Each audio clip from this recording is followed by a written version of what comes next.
こんにちは。ギタリストの鈴木健二です。この LINE6 のヒリックス、いつものライブ配信や録音等で活用していますが、今回ヒリックスの新しいファームウェアバージョン 3.5 がリリースされました。バージョンアップなので新しい機能や新しいアンプモデルともちろん追加されているのですが、今回特に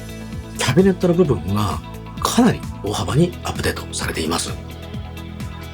一ユーザーとして個人的にも結構変わったなっていう印象を受けました。この動画ではそのあたり実際に音を出しながら詳しく紹介していきます。で、新しいキャビネットエンジンの特徴なんですが、新規に膨大な数の IR を収録して24種類の新しいキャビネットに集約しています。またマイクの種類やスピーカーからの距離の変更に加えて、マイクを横方向に動かしたりマイクを45度傾けるセッティングができるようになりました。これマイクの横移動はこれを待っていたユーザーの方は多いのではないでしょうか。はい。ではここからはヒリックスのエディターソフト HX エディットを使って実際に新しいキャビネットを見ていきましょう。で、ご覧の通りですね、このグラフィックの部分もかなりアップデートされていて、こう実際にマイクを選んでみたいにリアルになりましたよね。動かせたりとかします。話したりとか、角度を変えたりとか、いろんなことができるのですが、さっきお話しした横に動かせるっていうね、横に動かした時の音の違いですね。やってみます。その前にですね、この後結構細かく動かすので、先にフレーズをですね、ヒリックスのルーパーに取ってしまいます。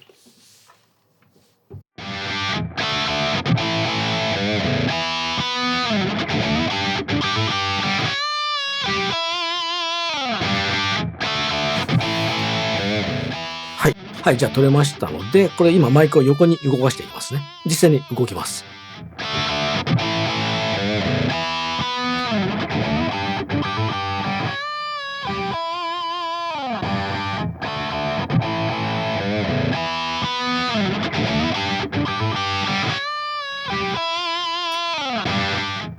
かなりスムーズに動きますね。今までのバージョンですと、距離だけでしたね。この辺の音の変化もかなり本物のマイキングに近い変化をしてくれるので、かなりリアルな音作りができると思います。やっぱ横移動できるのはいいですね。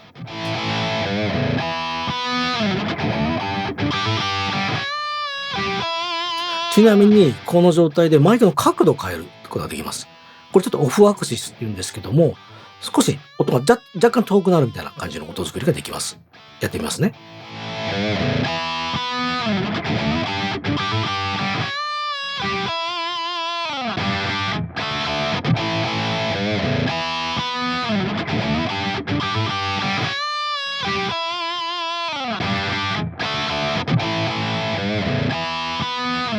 少しエッジが取れる感じですね。この辺も結構実際のマイキングで使うテクニックです。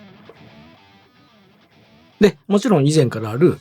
2つのキャビをミックスできるデュアルキャビモードも新しいキャビネットエンジンによりアップデートされています。今シングルですね。で、これをキャビネットを2つにします。そうするとですね、このようにスピーカーの絵も2つになって、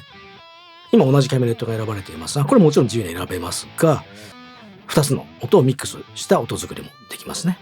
で、こういった2本のマイクをセットして調整してミックスする手法は僕も実物のアンプ収録でもよく行うんですけども、この利点はですね、一つのマイクでは拾いきれないキャビの複雑なサウンドをよりリアルに収録できることだと思います。もう少しやってみますね。で、例えばマイク1の SM57 ですね。これを少し横に動かしましょう。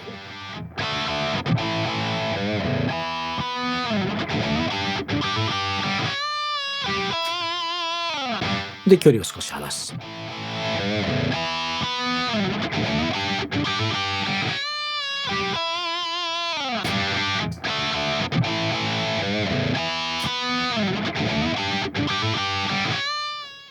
で、この状態にマイクにこの R121 を足していきます。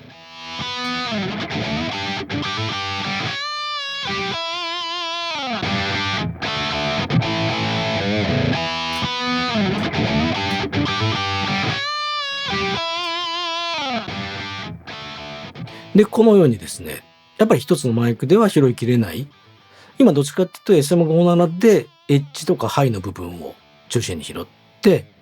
R121 の方で少しふくよかさみたいなところを加えているっていう。この辺はね、やっぱりイコライザーでやる音作りとはまた違う、ちょっともっとリアルな感じになるのがこのマイキングの面白さですね。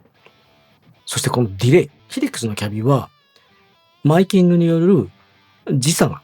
生じず、2本のマイクの距離が変わってもフェーズがおかしくならないようになってるんですね。いわゆる新設設計っていう感じなんですけども、実際のマイキングでは例えば2本のマイクの距離が、スピーカーからの距離がずれると位相が崩れてしまうんですね。ちょっとフェーズっぽくなる。で、これはもう自然界の掟なので仕方ないことなんですけども、ヒリックスはそれがならないように、マイクを離しても位相がずれないように時間差はつかないようになってるんですね。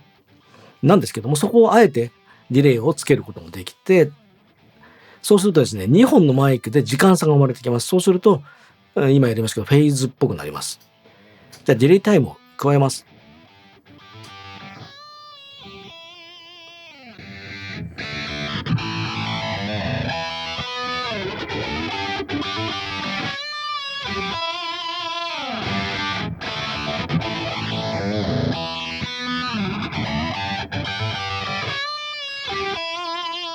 このようになるんですね。これがある意味気持ち悪いっちゃ気持ち悪いんですけども、これをうまく使った音作りっていうのも実はあって、例えばですね。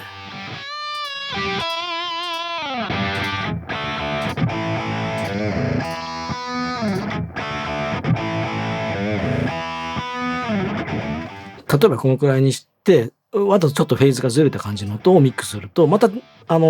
たり揃ったのとはね、また違ったちょっと生っぽい感じが出るんですよね。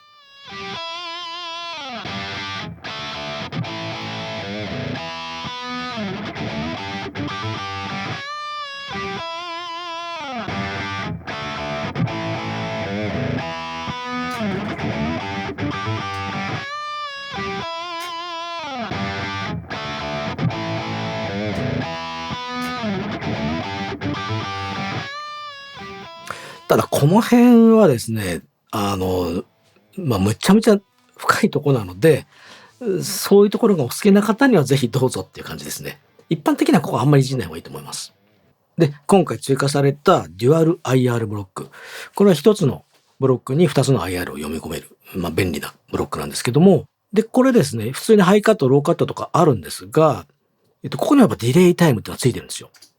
で、これ何かと言いますと、2つの IR を、ミックスするときって、例えばメーカーによってね、収録された時の状況とかで、波形がね、ぴったり合ってない時ってあるんですよ。で、そういうのを混ぜると、ちょっと位相がずれてしまうんですね。で、ちょっとフェーズっぽくなってしまう。それは調整しなきゃいけないんですけども、その調整もここのディレイでできるっていう。ここは優れた IR ローダーとしても便利に使える機能かなと思います。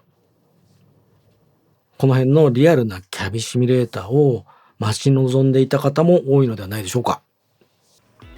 はい。DSP 消費量も削減なんですけど、内部エンジンの最適化により、キャビ部分がここまでアップデートされているにもかかわらず、そこで使われる DSP の消費量っていうのは増えるどころか、前のバージョン 3.15 以前に比べると 66% も減っています。つまり新しいキャビでこのリアルなサウンドを楽しんでも他の機能が使えなくなるなんてことはないわけです。これはすごいことですよね。ここまで変わると、もはや機能的にはニューモデルと言っても個人的にはおかしくないのかななんて思いますが、もちろんニューモデルじゃないんですけどね。アンプシミュレーターでキャビの部分ってやっぱりとても重要なところなので、個人的な感想としては生まれ変わったヒリクスっていう印象です。で、ハードの強みっていうところですが、ここまでのアップデートが本体を買い替えたり、何か新しいパーツを追加しなくても、ソフトウェアアップデートだけでここまでアップデートしちゃうっていうのは、丈夫で拡張性の高いハードありきですし、多分ヒリクスの基本設計が優れているのだと思います。で、ハードってソフトに比べるとどうしても高価になるものですが、長期間買い替えずに無料のファームウェアアップデートだけで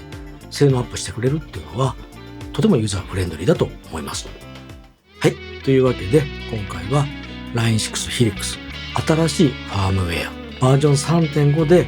大幅にアップデートされたキャビネットの部分を中心に紹介させていただきました。参考になれば幸いです。ではまた次の動画でお会いしましょう。さよなら。